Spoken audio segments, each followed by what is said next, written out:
ملک میں جو کچھ بھی ہو رہا ہے، ماب لنچنگ ہو رہی ہے، گاؤں رکشک جو ظلم کر رہے ہیں، تریپورہ میں جو فساد ہوا جس میں مسجدوں کو نقصان پہنچایا گیا، جلایا بھی گیا بعض جگہ پر، ان سے ہم کو مایوس ہونے کی ضرورت نہیں ہے۔ یاد رکھیے، مایوس ہونے کی ہرگز ضرورت نہیں ہے، بلکہ ہم کو اپنے حوصلوں کو بلند رکھنا ہے، حالات کا مقابلہ کرنا ہے جمہوری طریقے سے، اور حکمت کے تقاضوں کو بہانہ بنا کر بزدلی کے مظاہرے نہیں کر سکتے ہم۔ میں آپ سے نہیں کہہ رہا ہوں کہ آپ تشدد پر آ جائیں، بلکہ میں آپ سے ایک ہی اپیل کر رہا ہوں کہ اپنے حوصلوں کو بلند رکھو۔ اللہ ہمارے لیے کافی ہے۔ لوگ مجھ سے پوچھتے آ کے کہ تم کیا بولتے، اتنے سب واقعات ہو رہے، حجاب کو کھینچا جا رہا، وقف کا کالا قانون بنا دیا گیا، بلڈوزر سے گھر کو توڑا جا رہا ہے، تو میں ان سے کہتا ہوں کہ تم اسلام کی تاریخ کو نہیں پڑھے ہو۔ نوجوانوں، اپنے حوصلوں کو بلند اس لیے رکھو کیونکہ ہمارے دین کی تاریخ ان نوجوانوں سے اور ان مسلمانوں سے پکار کر کہہ رہی ہے جن کے حوصلے پست ہو رہے ہیں۔ دین اسلام کی تاریخ تم کو پکار کر کہہ رہی، میری ماں اور بہنوں، کہ ہمارے آقا محمد صلی اللہ علیہ وسلم پر، کے صحابہ کرام پر ایک ایسا وقت بھی آیا تھا کہ 3 سال تک مکے کی ایک وادی میں شعب بن ابی طالب میں محمد صلی اللہ علیہ وسلم کا اور ان کے صحابہ کا اور ان کے قبیلے کا، بنو ہاشم کا 3 سال تک سماجی بائیکاٹ کیا گیا تھا۔ کوئی ان سے شادی نہیں کرے گا، کوئی ان کو دکان سے سامان نہیں بیچے گا، اور وہی آج کیا جا رہا ہے۔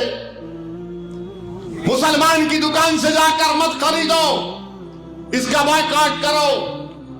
اتراکھنڈ میں بابا ڈریس کے نام سے وکیل کی دکان تھی، تو ظالموں نے کہا نام نکالو بابا، مگر وہ 1500 سال پہلے 3 سال تک اسلام کی تاریخ تم کو ہم کو پکار کر کہہ رہی ہے کہ صحرا کے پتے کھانا پڑتا تھا بھوک کے مارے، اور صحرا کے جھاڑ پتے سخت ہوتے تو اس کو پیس کر اس کو منہ میں ڈالتے تھے صحابہ کرام، کوئی آ کر پانی بھی نہیں دیتا تھا۔ 3 سال رحمت للعالمین صلی اللہ علیہ وسلم اور ان کے صحابہ کا اور اہل بیت کا، بڑے بڑے صحابی، فاروق اعظم، امیر حمزہ، ان سب کا سوشل بائیکاٹ 3 سال ہوا۔ سوچو، 3 سال کے بائیکاٹ کے بعد رسول اللہ صلی اللہ علیہ وسلم کے چچا حضرت ابو طالب کو رسول اللہ صلی اللہ علیہ وسلم نے پیغام بھیجایا کہ جا کر ان مشرکین مکہ کو آپ بتا دیجئے کہ انہوں نے کاغذ لکھا تھا، اس پہ لکھا تھا کہ 3 سال ان کا بائیکاٹ ہوگا، ان سے نہ کوئی شادی کرے گا، نہ ان کو کوئی کھانا دے گا، نہ کوئی بیچے گا۔ رحمت للعالمین صلی اللہ علیہ وسلم نے کہا اس کو لکھ کر کعبے کے اندر رکھ دیا، اور آقا دو عالم صلی اللہ علیہ وسلم نے کہا جا کر ان کو اس کاغذ کو نکال کر دیکھو، دیمک ہر لفظ کو کھا گئی سوائے اس کے جہاں پر اللہ کا نام ہے۔ 3 سال کے بعد بائیکاٹ ختم ہوا، رسول اللہ صلی اللہ علیہ وسلم طائف کو گئے، طائف پر رسول اللہ صلی اللہ علیہ وسلم کے مبارک چہرے پر پتھر مارا گیا، سینے پر پتھر مارا گیا۔ رسول اللہ صلی اللہ علیہ وسلم سے صحابی نے پوچھا کہ کیا شعب بن ابی طالب کے بعد آپ کو کبھی اتنا ستایا گیا؟ تو رحمت للعالمین صلی اللہ علیہ وسلم نے ارشاد فرمایا کہ طائف کے سفر میں مجھے ستایا گیا تھا۔ آقا دو عالم صلی اللہ علیہ وسلم نے فرمایا کہ میرے پیر سے اتنا خون نکل رہا تھا کہ رسول اللہ صلی اللہ علیہ وسلم کے نالین مبارک کو خون چپک رہا تھا۔ اللہ نے فرشتوں کو بھیجایا، ان پہاڑوں کے فرشتوں کو جبریل امین کے ساتھ بھیجا کر کہا کہ پوچھو میرے حبیب سے اگر حکم دیں گے تو ان پہاڑوں کے درمیان میں ان کا جو عذاب اللہ بھجا دے گا. تو رسول اللہ صلی اللہ علیہ وسلم نے کیا کہا؟ لا حول ولا قوت الا باللہ. انہوں نے کہا کہ میں اللہ سے یہی بولوں گا کہ میں یہ چاہتا ہوں کہ یہ جو پتھر پھینکنے والے ہیں ان کی نسل ایک دن اشہد ان لا الہ الا اللہ و اشہد ان محمد عبدہ و رسول اللہ بولے. اللہ کے رسول صلی اللہ علیہ وسلم طائف کے سفر کے بعد ایک باغ میں گئے. باغ میں جا کر آرام فرمائے تو کسی نے آپ کو انگور کا ایک گوشہ دیا. اللہ کے رسول صلی اللہ علیہ وسلم نے بسم اللہ الرحمن الرحیم کہہ کر اس انگور کو اپنے منہ مبارک میں رکھا تو ایک شخص کھڑے ہوئے تھے. بولا آپ نے کیا پڑھا؟ رحمت اللہ عالمین نے فرمایا بسم اللہ الرحمن الرحیم.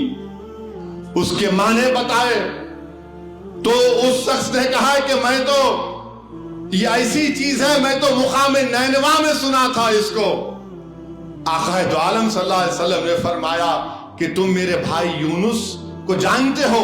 یونس علیہ السلام اسی جگہ پر تھے. وہ صاحب چمکے اور انہوں نے کہا آپ اپنا ہاتھ بڑھائیے رسول اللہ صلی اللہ علیہ وسلم. آقا دو عالم صلی اللہ علیہ وسلم سمجھ گئے. انہوں نے آقا دو عالم کے ہاتھ مبارک پر ہاتھ رکھ کر کہا اشہد ان لا الہ الا اللہ و اشہد ان محمد عبدہ و رسولہ. میرے عزیز دوستوں اور بزرگوں، یہ دین ہم کو کسی بادشاہوں کے محل سے نہیں ملا.